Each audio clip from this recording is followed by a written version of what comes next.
आप सभी लोगों को नमस्कार। जो चुनाव होते हैं ना, वो कोई भी चुनाव हो वो रोचक न हो जाए, भारत में ये संभव नहीं है। अब सोचिए, राज्यसभा के चुनाव जो बड़े सीधे सीधे होते हैं, एक तय गणित होता है, एक राज्य में विधायकों की तय संख्या होती है और उसके आधार पर राजनीतिक दलों की जो संख्या होती है उसके आधार पर वो सांसद चुन लिए जाते हैं। कई बार होता है कि उस संख्या से बाहर कुछ संख्या होती है जिसका इस्तेमाल करने के लिए वो सोचते हैं कि क्या कुछ तिकड़म की जा सकती है क्या। उसमें कई बार कुछ निर्दलीय, कुछ दूसरे दल के लोग कुछ क्रॉस वोटिंग करके ये सब करते हैं। कई बार उसमें लंबे लंबे प्रलोभन भी होते हैं, धन भी खूब चलता है, जिसको पत्रकार लोग टीवी चैनल पर हम लोग बड़ी बड़ी बात करते हैं कि हॉर्स ट्रेडिंग हो गई क्या। लेकिन कई बार कुछ नहीं हो रहा होता है। लेकिन राजनीति में कुछ न हो और उसको बहुत कुछ होते हुए दिखा देना है, और वो हमने जो बहुत कुछ हो रहा था जो दरअसल नहीं हो रहा था उसको होने से रोक लिया, इसलिए हम बड़े नेता हैं। अब इसको अगर दूसरी तरह से कहें तो जैसे जादू जो होता है ना, तो जादू भी होता नहीं है कुछ। जादू में आप देखते हैं ना कि बहुत बड़े बड़े जो जादूगर होते हैं, पीसी सरकार जैसे, कि अचानक एक आदमी को लिटाया, खट खट खट खट 4 जगह से उसका धड़ अलग किया, सर अलग किया, सब अलग अलग करके 3 टेबल पे कर दिया एक टेबल से, और उसके बाद फिर लाके जोड़ दिया। पर्दे के अंदर लड़की गई, लड़की गायब। तो क्या ये सब होता है क्या? नहीं होता है। जो जादू देखने वाले समझने वाले लोग हैं उनको भी ये पता होता है, लेकिन एक भरोसा हो जाता है। जब जादूगर उस तरह से खेल दिखाता है तो भरोसा हो जाता है। और राजस्थान के मुख्यमंत्री अशोक गहलोत के बारे में एक तथ्य तो आप सबको पता ही होगा, नहीं पता है तो जान जाइए।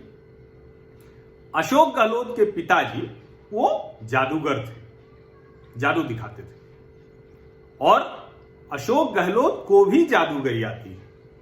राजस्थान में उनको राजनीति का जादूगर भी कहते हैं।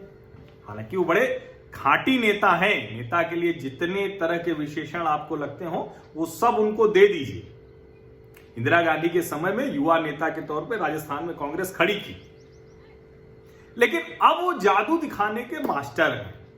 ऐसे कि सचिन पायलट प्रदेश अध्यक्ष के तौर पर कितनी भी मेहनत किए हों, लेकिन मुख्यमंत्री उन्हीं को बनना था। और मैं भी ये मानता हूं कि जिस तरह की उनकी क्षमता है उसमें अगर सचिन पायलट मुख्यमंत्री होते तो गहलोत साहब ने अब तक कुछ खेल कर दिया होता। अब राज्यसभा चुनाव में भारतीय जनता पार्टी ने एक प्रत्याशी और खड़ा कर दिया। जीतने की क्षमता है उनकी, एक की खड़ा कर दिया 2। सवाल खड़ा हुआ कि क्या गुजरात से सटा राज्य राजस्थान है, राजस्थान में भी विधायक भाग भाग कर आते हैं, तो यहां भी कुछ खेल होने वाला है क्या? सच्चाई ये है कि राजस्थान में किसी तरह का कोई खेल नहीं हो रहा है। वहां जाएगी तो मुख्यमंत्री की कुर्सी जाएगी, राज्यसभा भाजपा नहीं जीतेगी। हां, मुख्यमंत्री की कुर्सी जानी तय हो जाए तो राज्यसभा भी जीत जाएगी। अशोक गहलोत साहब को यह सब बहुत अच्छे से पता है, लेकिन उन्होंने ये सारा सीन क्रिएट कर दिया। यानी वो कर दिया जो हुआ ही नहीं, उसको कहा कि हो रहा है, और ये हो रहा है, इसको मैं होने नहीं दूंगा, ये मैं हूं। यानी राजनीति में अपनी उपयोगिता कैसे साबित की जाती है। और बुरा हाल बेचारे सचिन पायलट जी का है। ज्योतिरादित्य सिंधिया के जाने के बाद भाजपा में एक तो उनके ऊपर सबसे पहले 3 ही लोगों का नाम आता था। राहुल गांधी के आसपास ये 3 चमकते चेहरे दिखते थे। तीनों के पिता कांग्रेस में रहे, तीनों के पिता बड़े नेता रहे, केंद्रीय मंत्री रहे, माधवराव सिंधिया साहब, ज्योतिरादित्य सिंधिया, राजेश पायलट जी और मुरली देवड़ा जी। अब ज्योतिरादित्य सिंधिया, सचिन पायलट और मिलिंद देवड़ा। लेकिन पायलट की समस्या यह है कि सचिन पायलट ने उप मुख्यमंत्री की कुर्सी हासिल कर ली, प्रदेश अध्यक्ष रहे।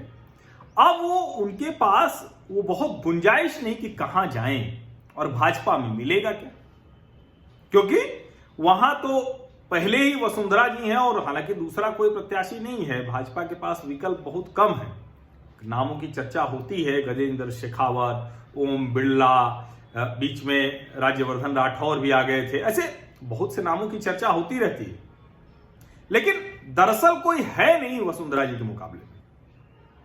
अब सचिन पायलट को बहुत अच्छे से पता है कि वो किसी भी हाल में मुख्यमंत्री की कुर्सी तो हासिल कर नहीं सकते हैं। अब या तो वो मन बनाए कि नहीं केंद्र में मंत्री बनना है, ये सब अभी वो सोच रहे हैं, अभी तक कोई फैसला नहीं लिया है, कुछ भी नहीं हुआ। राज्यसभा चुनाव में किसी को 20 करोड़ 25 करोड़ नहीं मिला है। कांग्रेस के एक विधायक को अभी तक परस्यू नहीं किया गया है भारतीय जनता पार्टी की तरफ से। जो कांग्रेस के लोग हैं वो ये कह रहे हैं कि सारा खेल इसी जादूगर का किया हुआ है, जो है जो गहलोत साहब, यानी जो चीज है ही नहीं उसको वो दिखा रहे हैं। और जादू देखने वालों को भी सब पता है, जादू करने वालों को भी सब पता है, लेकिन फिर भी लोग जादू में मगन हैं। और जादूगर की खासियत भी यही होती है। अब तो खुले तौर पर जो भाजपा के प्रदेश अध्यक्ष हैं पूनिया जी ने कह दिया कि ये सब इन्हीं का, ये फर्जी बात कर रहे हैं। अब सोचिए कि क्या जांच बिठा दी गई, कहीं कोई घूस तो नहीं दी गई। अरे भाई कोई तो एक कुछ प्रमाण कुछ हो, कुछ कोई तो एक चीज होती। और इतने अगर सब एकजुट हैं, क्योंकि वहां ये तय है कि अगर टूटेगी तो पार्टी टूटेगी। जैसे ज्योतिरादित्य सिंधिया के साथ लोग गए, इतने लोग गए तो सरकार भाजपा की बन गई। कोई ऐसा तो है नहीं कि एक दो लोग होके 75 और 125 का फासला बहुत होता है। सिर्फ 72 भाजपा के, 3 राष्ट्रीय लोकतांत्रिक हनुमान बेनीवाल के, 75 ही तो होते हैं। उधर 107, 13 निर्दलीय, कुल मिला के 125 उधर है, तो फासला बहुत बड़ा है। इसलिए यहां वो संभव नहीं है कांग्रेस पूरी की पूरी कहे कि एक चौथाई हिस्सा उसमें से टूट के निकल जाए सचिन पायलट के साथ, और ऐसा होता हुआ दिख नहीं रहा है। लेकिन ये सब हो रहा है, ये संदेश सोनिया गांधी और राहुल गांधी तक जाता रहे, किसी भी हाल में सचिन पायलट की कोई बात न सुनी जाए, इसका पक्का इंतजाम राज्यसभा चुनाव के बहाने जादूगर अशोक गहलोत ने कर दिया है। वो जादू कर रहे हैं, वो जो दिखा रहे हैं अलग अलग हिस्सों में कर दिया, देखिए इस तरह से हो गया, लेकिन हम सबको जोड़कर फिर से लेकर आएंगे। अंत में जादू देखने वाले ताली बजाएंगे। सचिन पायलट बेचारे, उनकी मुसीबत बढ़ गई है, लेकिन करें तो क्या करें, कहीं भी वो मतलब उनके लिए उबला आलू जैसी स्थिति हो गई है जो गले में अटक गया है। लेकिन कुल मिलाकर जो हो रहा है, न तो भारतीय जनता पार्टी कोई विधायक खरीद रही है, न राज्यसभा चुनाव में कोई बड़ा चमत्कार होने जा रहा है, और कोई ऐसी स्थिति नहीं कि कांग्रेस के विधायक टूटकर दूसरी तरफ जा रहे हों। लेकिन चूंकि अशोक गहलोत को अपनी यही सब क्षमता से, इसी सब से अपनी उपयोगिता बनाए रखनी है, तो वो काम वो बहुत सलीके से कर रहे हैं।